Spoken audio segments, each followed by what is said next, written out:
Hello and welcome to this Friday edition of Nurse Q&A, sprinkled in with a little bit of current news, as well as our opinions and our personal and professional opinions. How's that? So today I am joined with Nurse Kimberly, and she is your Wednesday host on Nurses Out Loud. Nurse Michelle and Nurse Melissa are taking a break for personal reasons, and everybody's doing great. Don't worry, we're all good, but we can't always get together, even though we like to, and that's our aim of the show. But I have some questions that you guys have sent in. We get emails, nurses@americaoutloud.com. And that's the best way, guys. That's the best way to get your questions to us that you know we'll receive them. We also get questions on our comments, on our social medias, and that's a little hard to keep track of. So if you're really wanting to, get our responses because we know you are listening to us every day, right? Then you will certainly hear your your question being answered. Sorry, guys. It's been a busy morning. And so let's get started, Kimberly. Thank you for being here. Of course, always a pleasure to join you. Yes, yes. We do All like to right. have all four of us, but the two of us, we can talk it out. That's right. I think Yes, last week it was just the two of us it as well. was. Yes, And we ma'am. got a lot of good responses. We do truly, we value you, our, loyal listener, and we just love hearing from you guys. Certainly we do. We don't do this to, just hear ourselves speak, if you will. Kimberly and all of us, like, we have phone conversations, essentially all the time. And the reason why we're hitting record and sharing this is so that you guys can, be a part of it, be a part of the conversation, and be a part of the change. Because, and you know what, Kimberly, I don't know about you, but I just realized that we're about to enter June. And in a few short months after that, we're going to have our election, right? Oh gosh, yeah, it's coming. It's coming. And Buckle up. yeah, well, thank God it's coming. I mean, Right. honestly, I cannot believe that, 3.5 years have passed this quickly. Yeah, It's mind blowing. And I think that really speaks to the signs of the times that we're in. The Bible does tell us that when we're coming up on the end of the age, that, time is going to move, at lightning speed, something like that, it says. And certainly I think these last 4 years, I felt it. Have you? absolutely, absolutely. It still feels like just yesterday that we were going through, walking, them attempting to put the one-way arrows in the grocery store and the ridiculous masking mandates and all of this. It just seems like just yesterday and a lifetime ago, all at the same time. It's really strange how it seems like it's just yesterday, but it feels like we've been doing this forever. It does. Yeah. Right. And to think that it has been a couple of years since we haven't had the mask mandates, and we haven't had the one-way circles and the caution tape. But certainly this time of the year, man, it just, like, there's many things that I wish I could forget. But then Yeah. there's also the gratefulness that, we had the discernment to know what was going on, and we had the courage to speak out against it. That I don't want to forget that this time of the year they shut down non-essential surgeries, Yeah. right? They were ushering in the COVID, the experimental EUA COVID swab, which still, by the way, is under EUA. Okay. That means it's not fully approved. It's still an experiment. I mean, you know what I'm saying? And that's how our world changed. You know, our world changed with the 2 weeks to slow the spread, removing the kids from the school, the advocate from the bedside, and putting the fear of evil in people. We like to say sometimes the fear of God, but no, man, this was like absolute pure and utter evil. And and then it really started to ramp up in June, and then we had the George Floyd, where everybody is standing together protesting, quote Mhm. unquote protesting, which was really AKA rioting, but that was their only way in a lot of these blue cities to be out in public, right? Is that And that they was completely acceptable. You could gather as long as it was for a righteous cause. Then you couldn't go to church, you couldn't go shopping, you couldn't gather with your family for the holidays. But if it was for what they considered a righteous cause, then you could gather in large groups. You could be maskless. You didn't need any of those things as long as it was for one of their approved, causes. So I love Facebook memories for that, for this Mhm. reason, because we can look back and see, and I love to look back and see how early on we caught on to this. And I've been speaking out from the very beginning, and that's well documented and evidenced in my Facebook memories, which I really love. And like you said, the discernment, there is not a day that goes by that I am not grateful to Mhm. God for giving me the discernment. I had gotten every other vaccine, all of these years, but God gave me the discernment to say, not this one. Yeah, And like you often say, pay attention. Pay right. attention to what's about to happen. And there's not a day that goes by that I'm not grateful for that, because I could very well not even be here right now had I got that vaccine. Yeah, right. Or how about this? How about if you did decide to take it because of fear of losing your job or your license, right? How about if you did? How would you feel today, you Right. know, um looking in the mirror, sleeping, Exactly. looking at your family and your friends?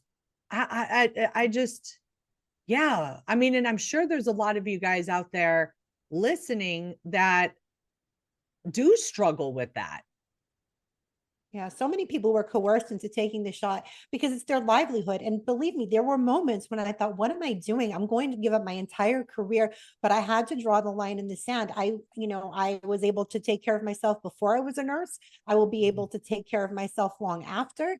Yeah. I just knew that this was not right. And it was not something that I was willing to bend on at all. The harder they pushed it, the deeper I dug my heels in that we weren't going to do this. Yeah. No matter what the consequences was, if that meant giving up my career. I seeked out medical exemptions. I ended up firing every one of my doctors because none of them, even though the fact that I had multiple autoimmune conditions, and just 2 weeks prior, if you recall, they were not recommending these shots for anyone with autoimmune conditions. Yeah. And then they were, but they Yep. couldn't tell me what changed. There was no data to support it. I ended up firing every one of my doctors, and I just thought, okay, well, this is it. If this means that I have to give up this career that I have loved and worked so incredibly hard for, then so be it. I'm Hmm. not taking the shot. Well, I agree with you. And then there's also the sense of a nurses being a big part, being a nurse was a large part of our identity. We Yes, we like loved the profession, still do, right? still We do. still Yeah. do. We're just not nursing the way that we were trained to believe and just accept. How about that? We Yeah, don't we're nursing accept. outside the box now, and it's incredible because I feel like what we're doing with Remnant, even to what you're doing with the Truth Movement, because it's just because it's not bedside nursing, it's still a form of holistically caring for a patient, body, mind, and spirit. Mhm. And the fact that we're able to do that in a more meaningful way, I mean, that's incredible to me. I am more fulfilled now than I ever was in my career as a bedside nurse, and I Yeah. loved being at the bedside. I know. Amen. Amen to that. I, I can, those sentiments are that just really speak to me in my spirit so much. And to look at the power and the impact that we have had on thousands and thousands of people. It just is extraordinary, and it's humbling. And, and I encourage you guys to check out my show that I did this week, talking about Esther. I started highlighting women in the Bible for the Truth Movement, my private membership community.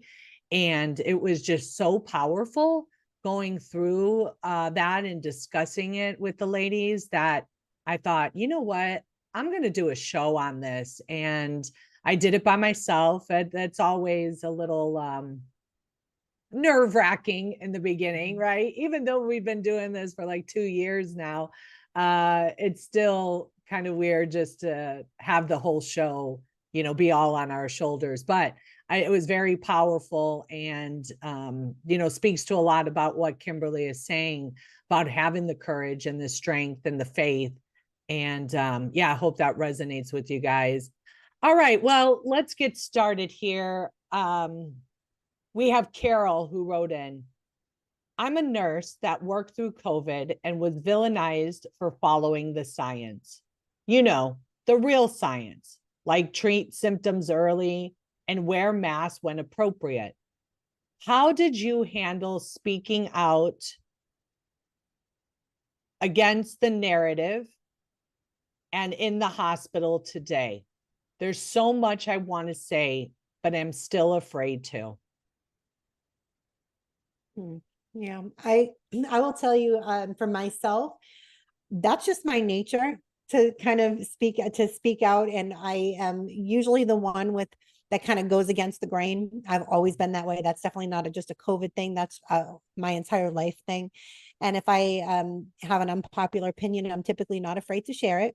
Because I like to have a discussion with people. I'd like to be the odd one out and say, but what about this? And just kind of introduce like little snippets of data or facts, or, the fact that with the vaccine, like that it didn't prevent transmission. Why are we requiring this for people if it doesn't even prevent transmission? Or why are we trying to vaccinate the already immune, which has never been a thing before? Yeah. That was never a thing prior to COVID. We've never thought of even vaccinating the already immune. So I think I kind of relish any opportunity to go against the grain. So for me, it wasn't a difficult transition. Right. And you know what, guys, that just reminded me of the show that I did about Esther. There was some reflection questions, and I think I want you guys to let this resonate with you, and then I'll answer the question. What hidden strengths or talents do you possess that God might want to use? And Kimberly just hit it. She nailed it right there. She said that she's always been like this. And I talk about that same thing in my show on Monday. I said, what hidden strengths or talents? Well, first of all, is probably that I've always been a critical thinker, and I always questioned everything. And I did so relentlessly until it made sense to me. I never let teachers or even my parents, even though, I'd get spanked with the belt sometimes. Me too. You too? Yeah. Oh, yeah. Tell me, like, just listen, you're going to do as I say. And I'm like, no, I'm not. Girl, my mom used to she used to whip my butt with the paddle from remember those little paddle ball toys? She used to cut the ball off and stick it in the sofa cushions and then beat my ass with it. Oh my gosh. Finally, I stopped asking for that toy when we went to the store. I was like, okay, no more. You're like, I'm throwing it away, never to return. Well, my grandma, I remember my grandma telling me, go get a switch off that tree, and you get to pick your own. Right. And then my dad, pulling off his leather belt. So that happened. Those were the days, right? Yeah, right. Seriously. But, I think that I'll answer it in that way, that I just have always, been a critical thinker. I've always stood up to a bully. I never was afraid of him. And so that's who God called me to be and allowed me to be. And I'm not saying that I was always, walking, in the path that he had for me, but certainly he tells us he utilizes everything for his purpose, right? And for good. And he allowed me to be that little, oh gosh, man, I was some would say a hellion, maybe. Oh, I can't see it. I can't see. No, just kidding. I could totally see it. I mean, I was kicked out of 2 public schools by the 6th grade. And yeah, so there you go. I just like Kimberly too. I know what I'm made of, Right. even if they were to take away my license, Yep. I know what I'm capable of doing. And that's virtually anything through hard work. And I have the education. So they can never take that away from you.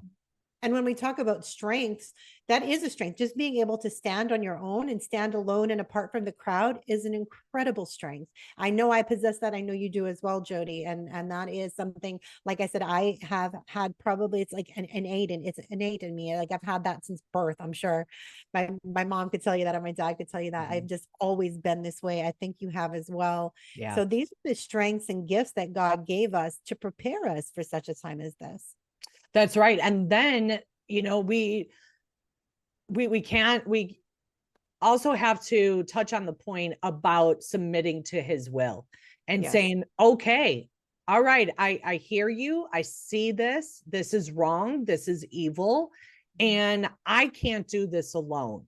So I am just asking you to, draw nearer to me. Let me hear your voice. Give me signs. Show me that you're there. Tell me what you want me to do. And I will promise to grow in courage. Yeah. It really is about submitting to God's will, like you said, and his purpose for your life. And for me, I have been a believer. I've talked about this before. I've been a believer my entire life. I was raised Catholic, but I had never had as close of a actual relationship with God than I have over these past 4 years, where he has revealed himself to me in so many ways, because I truly did let go and let God. And just, when we talk about having faith the size of a mustard seed, you can tell that mountain to move from here to there and it'll move. Right. Nothing will be impossible. And it's, I think, what is that, Matthew 17:20, maybe something like that. Jodi's the biblical scholar. You're like me. I'm like, I don't know. Google, tell the mountain to move, and a scripture will show up. Yes, tell them exactly. But it's a beautiful scripture, and it is so true. And that has really played out over and over these last 4 years. And I speak of this all the time. No good reason I should still be here with my head above water, but here I stand. I continue to thrive. It shouldn't be this way, but because I had faith and I knew that God would take care of my every need, and he has. Yeah. Yes. He truly has. And he will continue. And there's no other better path than the one that he has laid out for us. He tells us, I've known you before the foundation of the world. Before he even created this world, he knew us. And all he wants is us to draw nearer to him. And so when you say that there's so much you want to say, it's like, okay, well, what is it? Right? Is it truth? Is it in love and kindness and respect that you can say it? If you can answer yes to all of those, then you're walking in his purpose, right? Yes. If you're mean and you're hateful, that's the wrong spirit that's leading you. So keep your mouth shut. Don't act like that. And then don't fear. Amen. Yeah. All right. Well, Sarah writes, my 22-year-old son has been hooked on meth since he was a teenager. I've tried everything you can think of to get him off drugs, but now that he's out of the house, I only see him when he needs something. I'm at a loss. What more can I do? That's a tough situation. For a mom, I'm a mom. I have a child. Well, he's not a child, and he'll be 30 this year, which I hate to really admit, but whatever. Anyway, that I haven't almost. I can't say that I can certainly sympathize with you. I've not had this issue, peripherally. I've not been in this situation myself, but I've seen this and with many of my friends who have had children that have struggled with addiction. I've had many friends and family members that have struggled with addiction. And, for me, I think it's a lot of tough love has to come into play. It Yeah. really and truly does. I believe that because the more we enable our loved ones, we're not doing them any favors. We are handicapping them, we are crippling them, and we are allowing them to continue down this path of devastation. And I can only imagine how difficult it is to turn your back on your child, when they so clearly are struggling. Yeah. But unfortunately, I think that that's the only way that I think you can do it is the tough love. And sometimes we have to cut the toxicity from our life. There's only so much you can do. You know what I mean? I mean, you're Yeah. never still praying for them, and certainly, but you cannot continue to enable these types of situations. That's my position on it. Yeah. Yeah, no, I agree with that. I will say that I did work in detox and recovery at an inpatient home. It was um 5-bedroom house in Scottsdale that I worked at, and we could have upwards of 10 males, and they were in the house, and I'll tell you, they were some of the most extraordinary, charismatic, smart, intuitive, well-spoken people that I've ever met in my life. And I would wonder, like, why is it that these people are this way, but that yet they struggle with this? And first of all, I have to say, we all struggle with something. Okay. Sometimes our choices affect us and others more than others, but we all struggle. And when you are struggling with an addiction such as meth, it changes the brain chemistry, and they have to be very resourceful and manipulative and vindictive to keep this habit going. And so you say that your son is 22 now, and since he was a teenager, at least 4 years, right? Probably longer, he's been hooked on meth. So he has developed many, many ways in order to get what he needs. Yeah. And the fact that he keeps coming back to you shows that the door is still open. And maybe he comes back less because he's finding other ways to do it. And certainly they can't be good, right? If he's not around you and he's struggling and he's still addicted, you can only imagine what he's doing in order to keep feeding this habit. Having said that, a lot of their spirit changes. You look in their eyes and they're no longer the person that you once knew. And I encourage you to look at them and treat him as the spirit that is controlling him.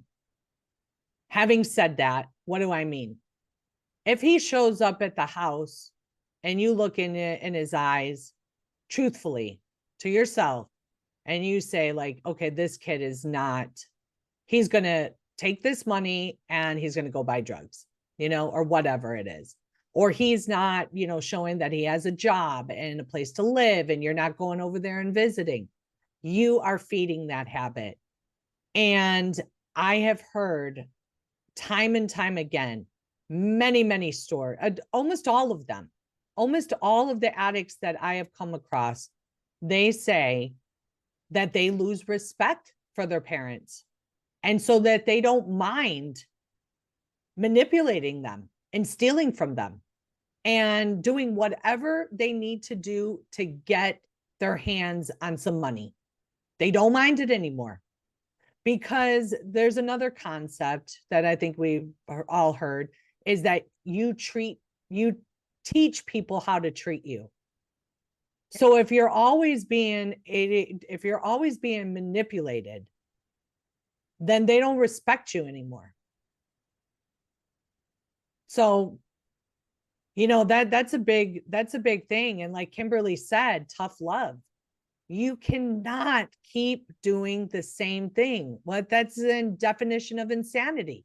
Doing the same thing and expecting a different result. Tough love is where it comes in. And sometimes you just have to wash your hands of them, knowing that you did your best as a parent. And even if you didn't, and they're an addict because of maybe some of your choices, you can't be guilty. You have got to give that up to God, ask for forgiveness for it, and move on and try to right your wrongs with your kid. But if they're not your kid, and if a spirit is controlling your kid, they're not even going to receive anything that you have to say anyway. So yeah, tough love is super important, and turning your back on them and putting out strict guidelines of things that they need to do before you're willing to open up the door and to trust them again. But I think it's also important to reiterate that you love them, you will always love them, and you will continue to pray and, pray that they get delivered from this. And I think that's about all I can add to that right now. We do need to take a break, guys. Remember, we are here on air 5 days a week with a different nurse host daily, and all of our shows go to podcast. I encourage you to check out the americaoutloud.news platform, because we have a 24/7 programming on all different facets of society and people speaking 24 hours a day. You can download the America Out Loud Talk Radio app and click on that 24 hours a day and hear whatever show's playing, and share it with your friends and your family. And also go to our americaoutloud.shop, because it is our family of sponsors that keep us on air and keep this free, free from, if you go to the website, you'll notice that we don't have a bunch of pop-up ads and sponsors. It's a really just an amazing site that Malcolm has created, americaoutloud.news, and we will be right back after the break.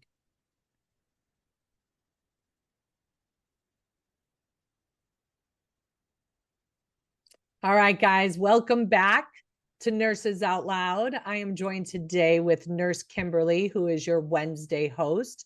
Like I said earlier, the other two ladies are taking a break for this week, but we're excited to answer your questions and provide our opinions and feedback. So we have Jim, who wrote in.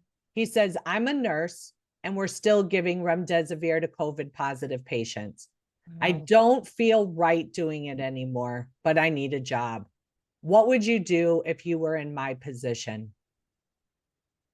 I would refuse, because we have the Nightingale Pledge. Let's remember, we have every right, and we should not knowingly administer a drug that causes harm. If we know this drug causes harm, you refuse, period. Now, there may be consequences for that, but I'll never forget, I had a nurse that reached out to me an email, and she was very grateful for what I was doing, for taking a stand. And she had used the words, I had to hang another loaded gun of remdesivir on my patients. And she's like, I just hate to do that. And my response wasn't probably what she was hoping for. I will say that, because I was not happy. I was like, so you're knowingly harming your patient. You know this drug is harmful and you're still administering it. That's on you. That onus is on you. right? You cannot continue to administer drugs that you know are harmful. And you know there's no informed consent here. None. Yeah. So to Wow. me, So she regardless was of the playing Russian roulette. correct. Yeah, absolutely. And she knew it. And that bothered me. That bothered me. I think she was trying to pay me a compliment, but which I appreciated, but at the same time, you cannot continue. And I'm sorry if I sound really, kind of mean, but I mean, like you cannot continue to administer these drugs that you know are harming people. I don't give a damn about your job. These are people's lives. These are people's lives. And if it means that you have to get another job, then so be it. So be it. Yeah. Yeah, well, I can answer this from a couple different angles. One, I agree with Kimberly and the aspect of like, hey, if you don't feel right doing it anymore, then you got to stop. Yeah. I mean, you got to stop. Or you have to justify your actions to yourself so you could sleep at night. What do I mean by that? Well, like Kimberly said, we do have a pledge, okay? And that is we cannot knowingly administer harmful medications.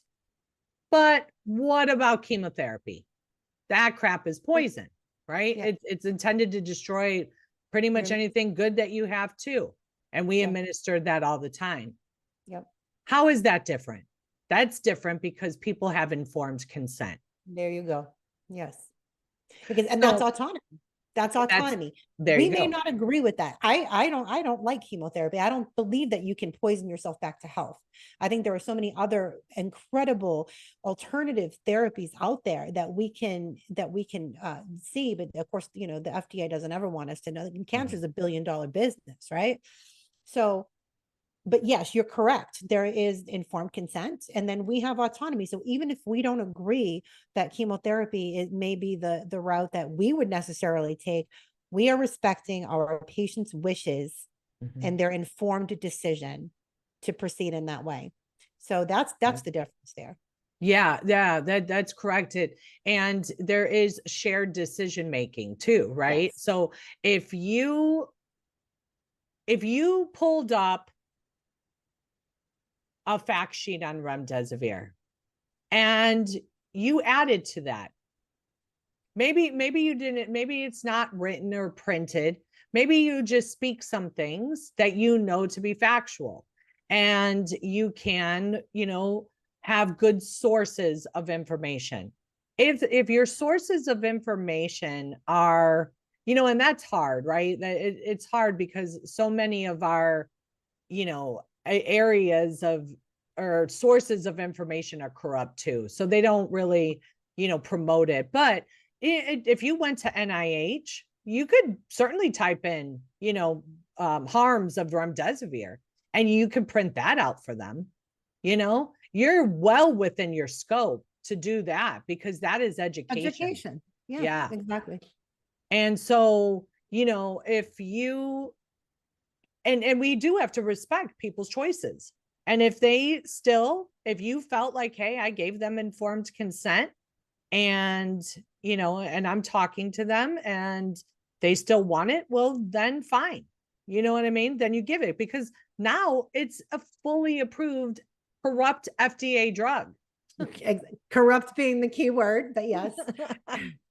It is. And it's only really beneficial if it has some efficacy. It's only beneficial very early.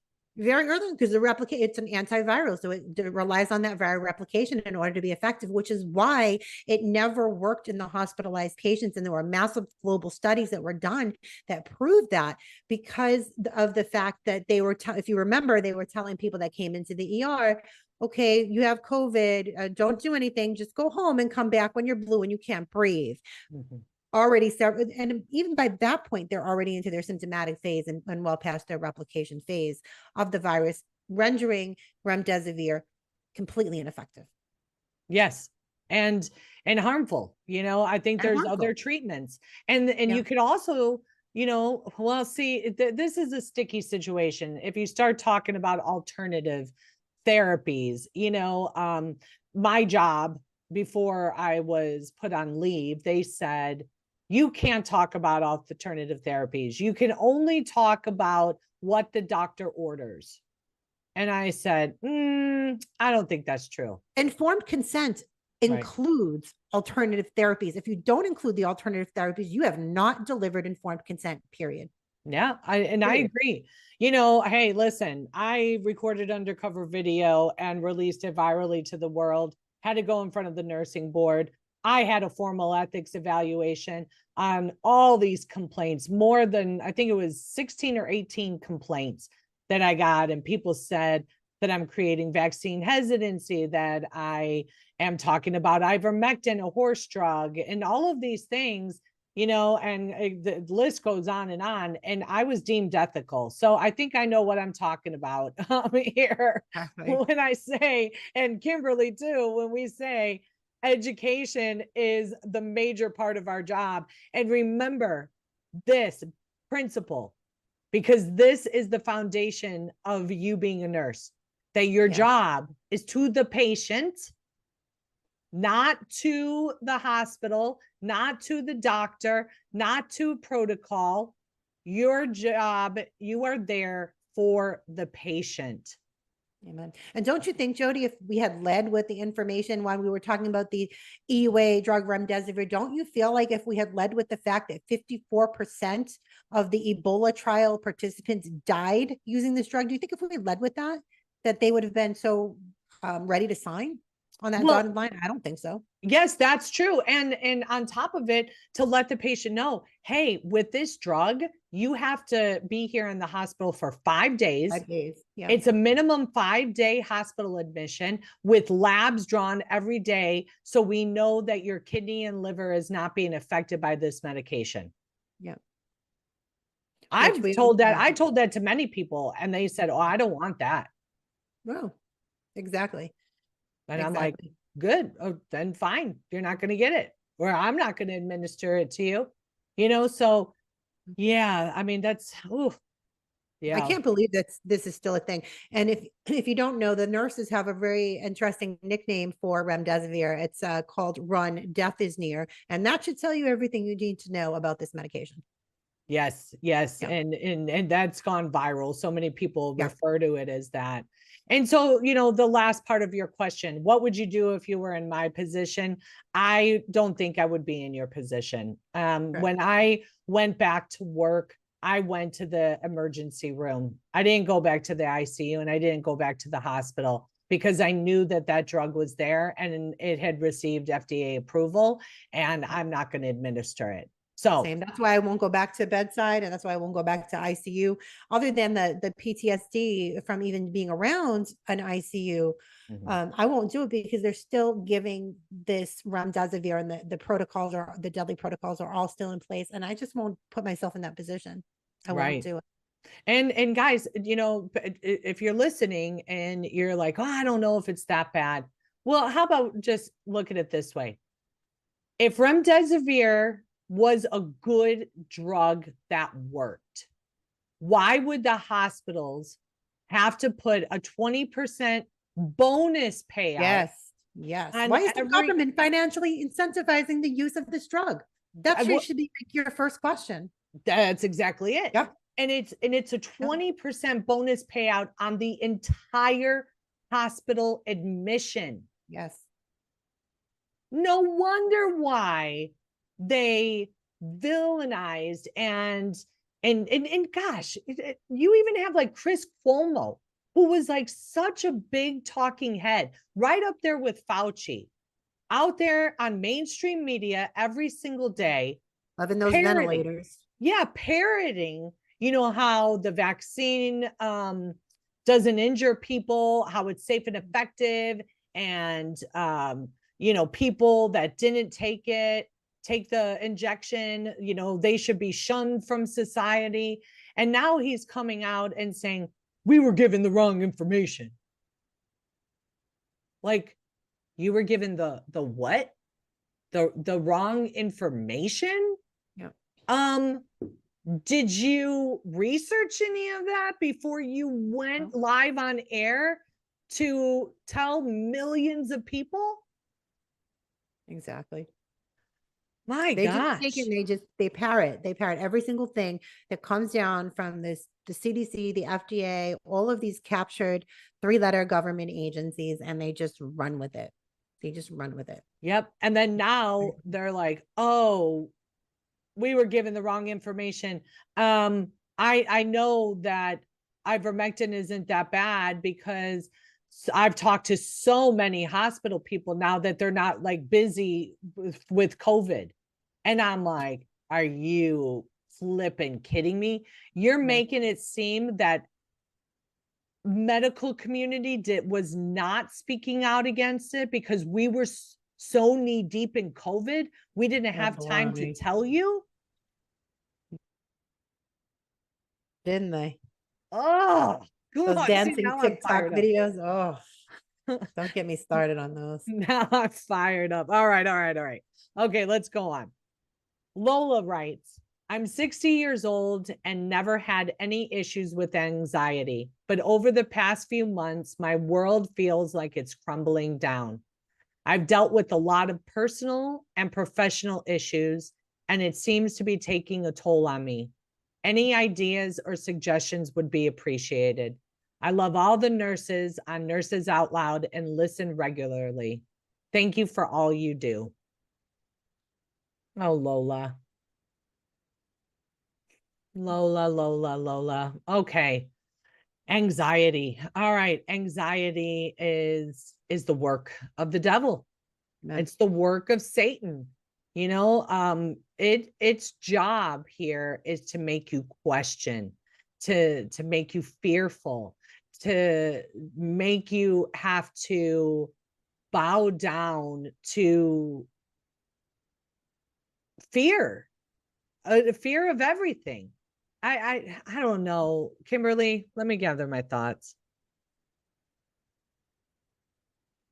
Yeah, like you said, anxiety it's the devil. It comes straight from the devil. I deal with this off and on, and I have from the beginning of this of the pandemic where I'm just, you know, what have I done?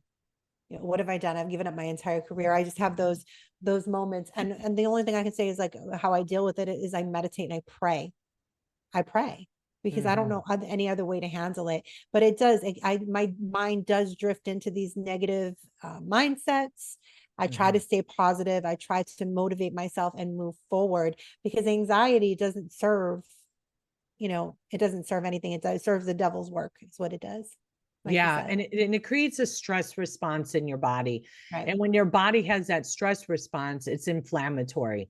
And every single disease known to man has an inflammatory process behind Yes. it. Stress is a silent killer. Okay. You are killing yourself slowly without even realizing it. You are affecting all your organs, you are affecting your vasculature, you're Yes. affecting your brain chemistry. And I've dealt with anxiety too. And listen, I'm not here speaking. I when I talk on things, I like to think, what is it in my life that has the biggest control over me? And that is emotional eating. Okay. And so that's something that I've been battling for a long time. And it hasn't affected me physically, right? And lab values and stuff, but it certainly affects my vitality and my joy. And that when somebody biggest issue is anxiety, it's real easy for me to say, well, just don't pay attention to it. Whereas maybe you don't struggle with weight. So the anxious person can tell me, well, don't put that in your mouth. You know, make a choice that not to do it. But it kind of is that simple. It is a choice. It is a choice on looking. Do I have any medical underlying conditions that could possibly be precipitating my anxiety? Is my thyroid off? Am I dealing with low blood sugar, diabetes? high blood pressure? Am I hydrated? Am I, sleeping well? Right. Those kinds of things you can look at and, and then start to rule it out. And if all those things are fine, then you really need to look inward and upward, right? Look inward to yourself and say, what can I change? What can I do? Can I put me first, maybe? Can I not watch bad TV? Like Benjamin calls my show, I think I just got done watching Married at First Sight. The new season came, Oh, a new season came out and I like binge watch it. And he comes in the room and he says, oh no, his friend came over and he's like, oh yeah, don't pay attention to my mom. She's watching her brain rot shows. I'm telling you, I can't watch. I used to watch those types of reality shows, but exactly brain rot, like literally. And I think that they call it programming for a reason. I mean, it's really, I think, and not. I mean, some of us are lucky enough that we really can be dumbed down, but to say that these types of shows are not meant to dumb down society to some degree. Have you ever done or seen those man on the street interviews with people? Yes, And yes. like how Lord help us all, how stupid some people are. Like they don't even know, like they're Americans. They don't even know how many states are in the United States. Or they like, I mean, the simplest things that we learned in like first and second grade. And they're like, I don't know how many continents there are. I don't know, 50. Like, what is happening? And I think it's like going back to that type of programming or just brain rot, Yeah. And know. that kind of stuff resonates in your spirit and your subconscious, and you don't even realize it. And so sometimes you could just be sitting there having a wonderful conversation and being joyful, and then all of a sudden panic sits in and you're like, where did that come from? I wasn't even thinking anything. Well, you were thinking before, and you did open the door for that type of energy and spirits to come in, whether or not you're watching horror shows or the news, right? Something that is getting into your spirit and causing you anxiety. And so, I just encourage people when they're dealing with it to go back to their breath. Yes. Go back and Google, soma breathing. Oh, Right? the That's Soma what it breath. was. Do you remember that breath? Jody, tell the story about the breakthrough I had with Soma breath work in Colombia. Oh my gosh, we were on a retreat at Mountains of Hope. Kimberly and Yes. I were Yes. blessed enough to experience this with Tim James from Chemical Free Yes. Body. And Kimberly went in there, and it was a group session that I forget his name, that was leading, but Orlando. Orlando. Yes, I Yes. love Orlando. He was Uh, fantastic. yeah, he actually spoke and did a series in the Truth Yeah. Movement Oh, on that it. reminds me, he's gonna do something with us at Remnant. I gotta reach out to him. Oh, Glad good, good. Yeah. He's amazing. And Kimberly, we were going through this breath, and then we were doing really cool things about walking around the room and movement with the breath and to the music. And Kimberly just had a serious breakthrough. I think it was all the trauma and PTSD that she had been experiencing really just came out, and she broke down, and it was such a beautiful thing. I'm going to cry just even thinking about it. But it really was beautiful because, Jody was right there to hug me through it. It was so profound for me because it was like the first time in 3 years probably that I could even stop and catch my breath. I felt like I was in constant fight or flight for 3 years. And I'm getting very emotional even thinking about it. It was that profound of an experience for me, Jody. And to have you there with me and just hugging me through it meant absolutely everything to me. So thank you for that. Oh, you're welcome. Now you're making me tear up. Oh, It was, oh my gosh. we're hormonal old women. What can we tell you? We can't even get through like an episode of Q&A with the nurses without us bawling our eyes out. No, Lord but you know Jesus what, send help. guys? Yes, the breath is important. And It's so so we important. only have a couple minutes left. I want to finish up with that. breath work. First of all, God breathed life into us, right? Yeah. The thing that separates us from this world and the next is our breath. When we stop breathing, we're not here any longer. We're moving on. So hone into that, realize that breathing in oxygen and exhaling carbon dioxide and really feeling like this oxygen. And so you have to close your mouth. Your mouth has to be closed and you breathe in through your nose like this, expanding your lungs. Okay. Your belly should distend when you're breathing in. So it's,